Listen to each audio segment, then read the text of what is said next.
चेतना शरीर से कैसे जुड़ी है और मृत्यु के समय कैसे अलग हो जाती है? किसी मित्र ने पूछा है। तो वही कुछ टाइम पहले तक तो ये बोलते थे कि ये चेतना जो है वो पदार्थ की प्रॉपर्टी है। लिविंग मैटर ने इसको पैदा किया, ऐसा मानता था विज्ञान। कहने का मतलब कि पहले इनर्ट मैटर था जिसमें प्राण नहीं था। किसी समय में पृथ्वी ऐसी रही होगी कि यहाँ प्राण नहीं था, कोई वनस्पति भी नहीं थी, और फिर धीरे धीरे फिर ये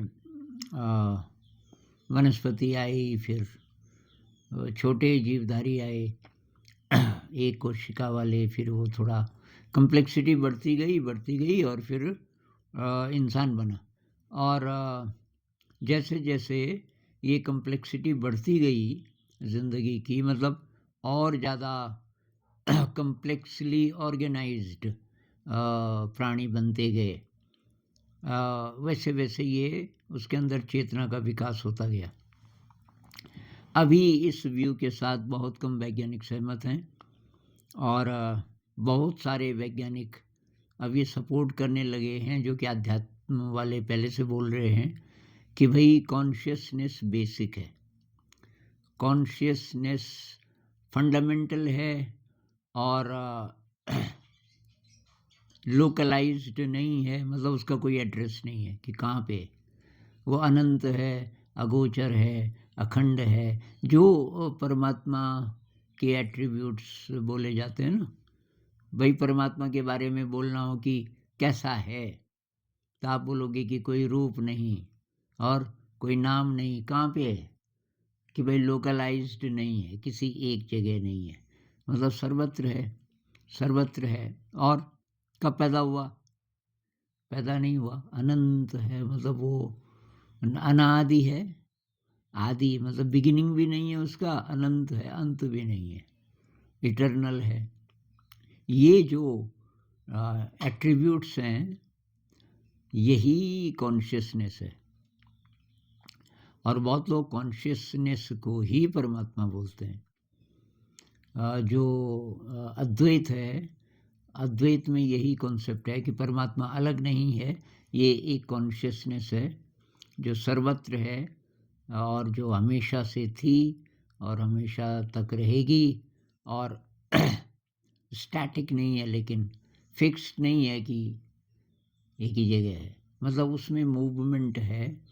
और इसीलिए जिसको एनलाइटनमेंट कहते हैं ना, जिसको उसका स्पर्श पता चला, तो दो लोगों को एक जैसा स्पर्श नहीं पता चलेगा, क्योंकि हर एक के लिए वो अलग है। कुछ कुछ ऐसा समझ सकते हैं, कहते हैं ना कि एक नदी को आप दो बार क्रॉस नहीं कर सकते। अब नदी ऊपर से तो एक ही जैसे दिखती है, पर आप गए और आपने वो नदी क्रॉस की, जो पानी आपने क्रॉस किया वो तो गया, अब आप वापस आए, अब ये दूसरा पानी है। और जनरली हम बोल सकते हैं वही नदी है, क्योंकि नदी की परिभाषा ये है कि मान जितना जितना आपको दिखाई दे रहा है पानी, उसको हम नदी बोलते हैं। लेकिन अगर हम ये बोलें भाई काहे से बनी है नदी, कि भाई पानी से बनी है, तो आपने जब इसको पार किया पहली बार, तो वो वही पानी था जो कि दूसरी बार भी था। हम बोलेंगे नहीं, वही पानी तो नहीं, वो तो बह गया। तो खैर, इसलिए ये इसमें, तो इसको डेविड बोम कहते हैं होलो मूवमेंट, इस एनर्जी को होलो मूवमेंट। अब वैसे तो हमारे यहाँ तो पहले से बोलते हैं ना कि आत्मा निकल जाती है, मतलब शरीर में जब तक प्राण है तो आत्मा है, और जब शरीर मर गया तो आत्मा इसमें से निकल जाती है और वो किसी दूसरे जगत में चली जाती होगी, और फिर आत्मा जन्म लेती है, जो पुनर्जन्म है, तो फिर शरीर धारण करती है। अब कुछ लोग ऐसा भी बोलते हैं कि वो जिसको हम आत्मा बोल रहे हैं, तो उसके और ये जो फिज़िकल बॉडी है इसके बीच एक और है कोई लिंक, और उसको कुछ लोग एस्ट्रल बॉडी बोलते हैं, कोई सूक्ष्म शरीर बोल देते हैं, अलग अलग उसके नाम हैं, लेकिन एक ऐसा शरीर है हमारा और वो असली शरीर है। ये जो शरीर है ये इस मृत्युलोक में इस पदार्थ के जगत में जीने के लिए हमको मिला है कुछ टाइम के लिए, और पर्पज़ है कि इसको रिफाइंड करना है, इसको शुद्ध करना है, इतना शुद्ध करना है कि हमारा जो असली शरीर है एस्ट्रल बॉडी उसके आसपास हम रहने लग जाएं, क्योंकि वो इन्फिनिटली इंटेलिजेंट है एस्ट्रल बॉडी। और उस एस्ट्रल बॉडी को की सारी याद रहती है, सारे जन्मों की याद रहती है, उसके पास ब्रह्मांड का सारा ज्ञान है, एक्सेसिबल है, मतलब वो जहाँ चाहे वो ज्ञान ले सकता है। तो आत्मा उसका यूज़ करती है कुछ टाइम के लिए उस एस्ट्रल बॉडी का। जब तक हम जिंदा हैं तब तक वो एस्ट्रल बॉडी हमेशा हमारे साथ है, लेकिन जब हम मर जाते हैं तब भी उसका रोल है, जब तक दोबारा जन्म नहीं हो जाता। दोबारा जब जन्म होगा तो तब फिर हमारे पास एक एस्ट्रल बॉडी भी होगी। ये जो व्यू है सबसे ज़्यादा इसका अच्छा प्रमाण मिलता है एनडीई से, नियर डेथ एक्सपीरियंस, जो कुछ टाइम के लिए मर गए थे और 5-7 मिनट मरे रहे, उसके बाद फिर जिंदा हो गए। तो वही मेरी गुजारिश है, जिन लोगों का भी इंटरेस्ट है इन टॉपिक्स पे, एनडीई के एक्सपीरियंसेस ज़रूर पढ़ो, उन लोगों के अनुभव जो मर गए थे कुछ टाइम के लिए और फिर ज़िंदा हो गए, इसके पीछे जो साइंटिफिक रिसर्च है वो पढ़ो। तो मैं रिकमेंड करूँगा पिन वैम लोमिल, लोमिल टाइप करना आ जाएगा। लोमिल जी 40 साल से रिसर्च कर रहे हैं, वैज्ञानिक हैं इसी पे। उनका कंक्लूजन है कि जो लोग मर गए और 5-7 मिनट के बाद जब जिंदा हो गए और वो जो अनुभव बताते हैं, तो वो कोई साइकोसिस नहीं है, वो कोई मेंटल डिसऑर्डर नहीं है, कोई सपना नहीं है, कोई कल्पना नहीं है, क्योंकि इन सब के लिए ब्रेन चाहिए। ब्रेन तो मर गया क्योंकि शरीर मर गया। तो वो लोग बताते हैं, अनीता मूरजानी को पढ़ लेना, वो मेरी फेवरेट है, वो बहुत अच्छे ढंग से बोलती है। तो अनीता मूरजानी कोमा में थी और आज रात उसका दाह संस्कार होने वाला था। तो डॉक्टर्स ने बोला इसको रख के फ़ायदा क्या है, कभी तो ठीक तो होगी नहीं, कैंसर था उसको, फिर वो अंतिम स्टेज में और फिर कोमा में। तो घर वालों ने भी बोला कि ठीक है, तो कि सब लोग आ जाओ और अंतिम दर्शन कर लो, अब तो कोमा में तो क्या दर्शन करने, पर फिर भी और जब उसको ये अनुभव हुआ अनीता को, उस समय वहाँ कोई नहीं था, पहले उस कमरा खाली था, कोमा में कोई है तो वहाँ उसको अटेंड करने की भी क्या ज़रूरत है, तो एक नर्स रही होगी, तो वो भी चली गई थी। तो अनीता मूरजानी कह रही कि मैंने अपना शरीर देखा छत से, और इतना अगली शरीर, क्योंकि उसमें बड़े बड़े दाने थे कैंसर के, उसके छाती पे और उसके गले पे, और कि अच्छा, तो तब मुझे समझ आया कि मैं मर गई और ये जो है ये मेरा प्राण है, कह लो मेरी आत्मा है, और अब मैं इस जगत में तो रह नहीं सकती, कहीं और अभी यात्रा शुरू हो गई, तो मुझे जल्दी से पहले अपने पति को और बच्चों को मिलना है। एक बार उसकी इच्छा हुई, जैसी इच्छा हुई वो पहुंच गई घर, तो उसने देखा तो कि उस स्टेट में आप थॉट्स को पढ़ लेते हो, किसी का मन कैसा है, क्या सोच रहा है, वो पता चल जाता है। तो उसने देखा कि हस्बैंड भी ठीक हैं, बच्चे भी ठीक हैं, मैं मर भी जाऊंगी, मतलब मरी गई अब तो उनको कोई फ़र्क नहीं पड़ेगा, वो ठीक ठाक रहेंगे, कन्विंस्ड हो गई।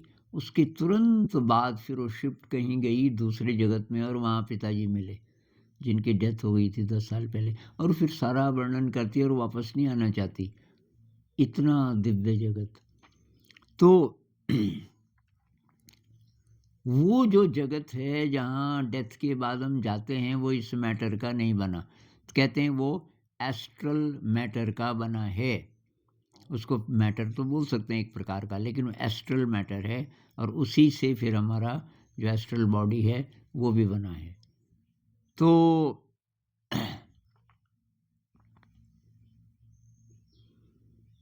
मृत्यु के समय कैसे अलग हो जाती है? तो यूँ कह लीजिए कि मृत्यु के समय ये जो एस्ट्रल बॉडी है, ये इस शरीर में से बाहर निकल जाता है। जैसे साँप की केंचुली होती है ना, रास्ते में साँप की केंचुली पड़ी हो, पहली नज़र में लगता है ये सचमुच साँप है। तो फिर ध्यान से हम देखते हैं कि नहीं भई ये साँप की केंचुली है। तो अब केंचुली, अब तो उसमें प्राण नहीं है, साँप तो निकल गया। लेकिन जब वो उसके शरीर का हिस्सा थी, वो केंचुली, तो वो उसमें प्राण था, उसका शरीर था। ऐसे ही ये जो हमारा फ़िज़िकल बॉडी है, ये काम चला हुआ है इस जगत में। काहे के लिए आए? शुद्धिकरण के लिए। पैदा क्यों हुए? क्योंकि कुछ गंदगी थी जो पूरी साफ़ नहीं हो पाई। दुष्कर्मों की गंदगी जिस दिन पूरी साफ़ हो जाएगी, जिस लाइफ टाइम में, तब हम की और ज़्यादा उसके बाद जन्म नहीं लेंगे, ज़रूरत नहीं है।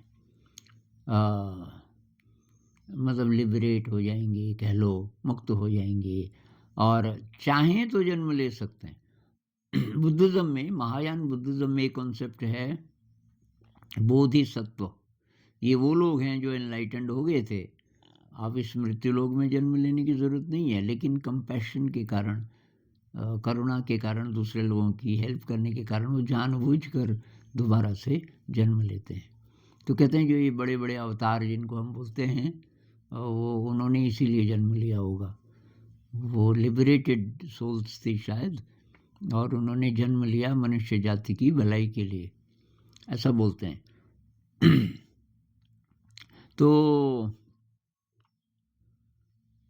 अब ध्यान में हम क्या करने की कोशिश करते हैं? किसी और ने एक कमेंट लिखा था, किसी भाई ने आज ही, कि ये जो एस्ट्रल बॉडी है ये तो बहुत इंटेलिजेंट है, तो हम इसकी इंटेलिजेंस को कैसे एक्सेस कर सकते हैं?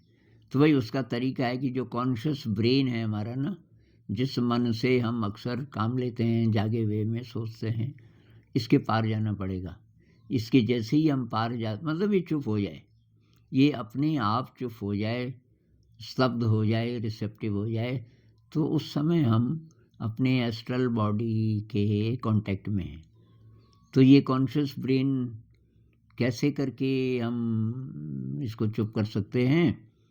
तो एक तो मेडिटेशन उसका तरीका है सबसे बढ़िया। एक लूसिड ड्रीम भी है। जिन लोगों को लूसिड ड्रीम हो रहे हैं, कईयों को होने शुरू हो गए। अब भाई जिनको नहीं हो रहे तो उसमें मतलब बहुत ज़्यादा उदास होने की ज़रूरत नहीं है। ये होंगे तो होंगे, नहीं भी होंगे तो कोई बात नहीं, ध्यान तो आप कर ही रहे हो। ध्यान ज़्यादा रिलायबल भी है, क्योंकि ध्यान तो हम रोज़ कभी भी कर सकते हैं। लूसिड ड्रीम का भरोसा नहीं, वो होगा तो होगा। लेकिन वो भी एक तरीका है जिसमें हम कि एस्ट्रल बॉडी के संपर्क में आ जाते हैं, और फिर जो भी ज्ञान आपको चाहिए वो उपलब्ध होता है। आपको मतलब सीखना पड़ेगा कि कैसे एक्सेस करें उस ज्ञान को। वो अपने आप नहीं होगा। लूसिड ड्रीम में आपको ट्रेनिंग करनी पड़ेगी अपनी, कि कैसे कैसे करके मैं जो चाहता हूँ वो हो। तो मुख्य बात तो यही है भाई, मुख्य बात यही है कि